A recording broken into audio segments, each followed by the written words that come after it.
গরমটা কিন্তু জেকে বসতে শুরু করেছে আর এর সাথে সাথেই একটা পুরনো প্রশ্ন আবার ফিরে আসছে।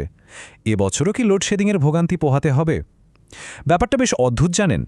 একদিকে বলা হচ্ছে বাংলাদেশের বিদ্যুৎ উৎপাদন ক্ষমতা প্রয়োজনের চেয়ে অনেক বেশি, কিন্তু তারপরও প্রতি বছর গরমে এই সংকট কেন তৈরি হয়? চলুন এই বিরোধাভাস বা প্যারাডক্সটার একেবারে ভেতরে গিয়ে দেখি আসল ঘটনাটা কি।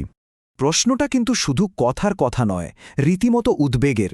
কারণ ফেব্রুয়ারির শেষেই বিদ্যুতের চাহিদা প্রায় 12,000 মেগাওয়াট ছুঁয়ে ফেলেছে। ভাবুন তো, গ্রীষ্মের দাবদাহে এই চাহিদা যখন বেড়ে 18,500 মেগাওয়াটে পৌঁছাবে, তখন কি হবে? নিরবিচ্ছিন্ন বিদ্যুৎ সরবরাহ নিশ্চিত করাটাই কিন্তু তখন হয়ে দাঁড়াবে মস্ত বড় এক চ্যালেঞ্জ।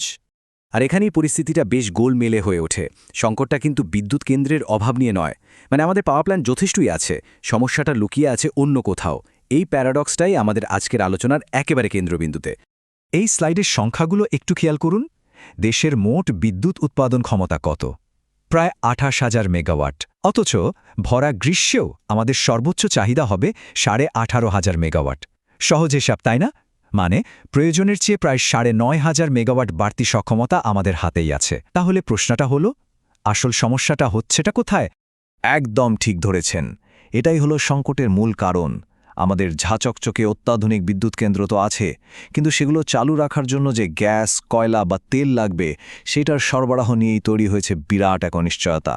আর এই জ্বালানি সংকটের পেছনে রয়েছে আরও গভীর এক সংকট, সেটা হলো আর্থিক সংকট। এই যে জ্বালানি সংকট, এটা আসলে একটা জটিল দুষ্টচক্রের ফল।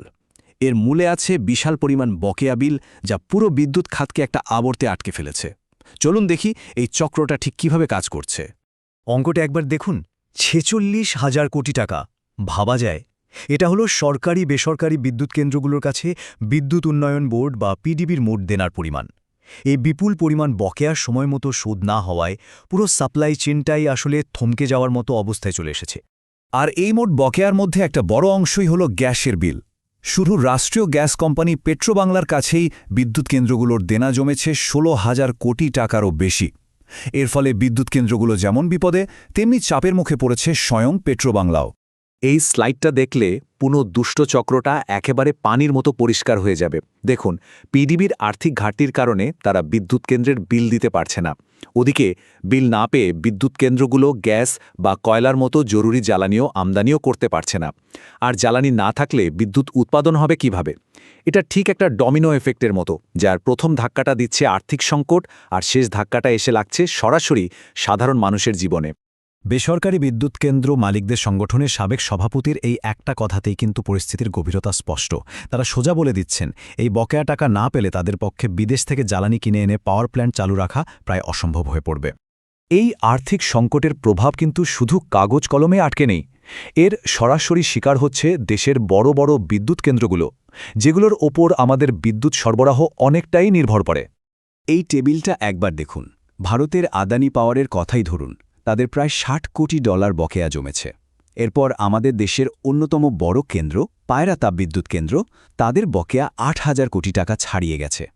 এই বকেয়ার কারণে তাদের কয়লা আমদানি করাই কঠিন হয়ে পড়েছে।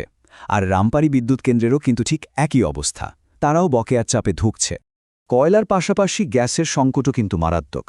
গ্রীষ্মে নিরবিচ্ছিন্ন বিদ্যুৎ পেতে হলে আমাদের দৈনিক প্রায় 120 কোটি ঘনফুট গ্যাস দরকার। কিন্তু পেট্রোবাংলা জানাচ্ছে তাদের সর্বোচ্চ আমদানি করার ক্ষমতাই হল 110 কোটি ঘনফুট। তার মানে শুরু থেকেই একটা ঘাটতি থাকছে। এর ফল কি? এর ফল হল দেশের অনেক গ্যাসভিত্তিক বিদ্যুৎ কেন্দ্রকে হয়তো সক্ষমতা থাকা সত্ত্বেও অলস বসে থাকতে হবে। এই চার্টটা দেখলে বিষয়টা আরও পরিষ্কার হয়ে যাবে। গ্যাসের সরবরাহ যত কমবে, লোডশেডিংয়ের পরিমাণও তত বাড়বে। যদি কোনো কারণে গ্যাসের সরবরাহ কমে দৈনিক 80 কোটি ঘনফুটে নেমে আসে, তাহলে আমাদের প্রায় 2,244 মেগাওয়াট লোডশেডিং করতে হতে পারে। এর সরাসরি মানে হল দিনে প্রায় 3 ঘন্টার লোডশেডিংয়ের ধাক্কা। দেখুন, নতুন বিদ্যুৎ ও জ্বালানি মন্ত্রী নিজেও এই জটিল পরিস্থিতিটা স্বীকার করে নিয়েছেন। তার এই একটা কথাতেই পুরো সংকটের সারসংক্ষেপটা চলে আসে। এটা কোনো একটা নির্দিষ্ট সমস্যা নয়, বরং অনেকগুলো সমস্যার একটা জটিল জট।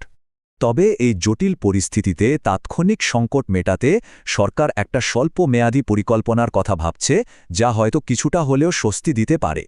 পরিকল্পনাটা হলো ভারত থেকে জরুরি ভিত্তিতে অতিরিক্ত 50,000 টন ডিজেল আমদানি করা হবে। গ্রীষ্মের শুরুতে বিদ্যুতের চাহিদা মেটাতে এটাকে একটা তাৎক্ষণিক পদক্ষেপ হিসেবে ভাবা হচ্ছে। এ বার চার্টটা দেখুন। বর্তমানে ভারত থেকে মাসে প্রায় 5,000 টন ডিজেল আসে, আর এখন পরিকল্পনা করা হচ্ছে অতিরিক্ত 50,000 টন আমদানির, মানে প্রায় 10 গুণ বেশি। এই বিশাল বৃদ্ধি গ্রীষ্মের শুরুতে বিদ্যুৎ উৎপাদনে একটা সাময়িক স্বস্তি হয়তো দিতে পারবে। এখন কথা হলো, এই জরুরি আমদানি এত দ্রুত করা সম্ভব হচ্ছে কিভাবে? এটা সম্ভব হচ্ছে কারণ ভারতের সাথে বাংলাদেশের একটা 15 বছর মেয়াদী পাইপলাইন চুক্তি আগে থেকেই করা আছে। 2017 সালে করা সেই চুক্তির কারণেই এখন দ্রুত জ্বালানি সরবরাহ বাড়ানো সম্ভব হচ্ছে। তো এই ডিজেল আমদানি হয়তো তাৎক্ষণিক একটা স্বস্তি দেবে, কিন্তু এটা কি কোনো স্থায়ী সমাধান? বরং এটা আমাদের আরও কিছু বড় এবং গুরুত্বপূর্ণ প্রশ্নের সামনে দাঁড় করিয়ে দেয়। তার মানে মূল বিষয়টা হলো, এই জরুরি আমদানি একটা সাময়িক ব্যবস্থা, একটা টেম্পোরারি ফিক্স মাত্র। কিন্তু বিদ্যুৎ খাতে যে মূল সমস্যাগুলো, যেমন এই বিশাল পরিমাণ বকেয়া আর জ্বালানি আমদানির উপর পুরোপুরি নির্ভরশীলতা, এই কাঠামোগত চ্যালেঞ্জগুলো মোকাবেলা করা হবে কিভাবে?